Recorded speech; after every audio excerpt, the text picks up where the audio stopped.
dhawaado mar kale sideedaba ma ogtahay libaax ama libaaxad xikmadu inay tahay baadi adiga kaaluntay haddaba anigoo taa ka duulaya ayaan diyaariyay xikmado inoo gooni ah ee inta aadan maqlin waxaa si sharaf ku dheehan tahay kaaga codsanaya inaad muuqaalkan leeg saarto aad nagu soo biirto haddii aad nagu cusub tahay mahsanid xikmadda koowaad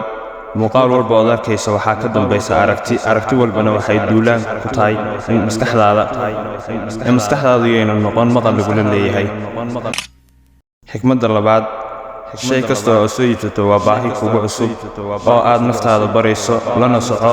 haddaba inta ay lacagta kuu siyaado raaxa kuma siyaadayso ee walwal iyo walbahaar iyo xisaab ayaa kuu siyaadaysa xikmadda saddexaad ummaddu kuma jeclaanaysa ilaa ilaahay ku jeclaado ilaahayna wuxuu kugu jeclaanayaa waa nawaafisha haddii boqorku ku jeclaado wax kasta oo aad jeceshahay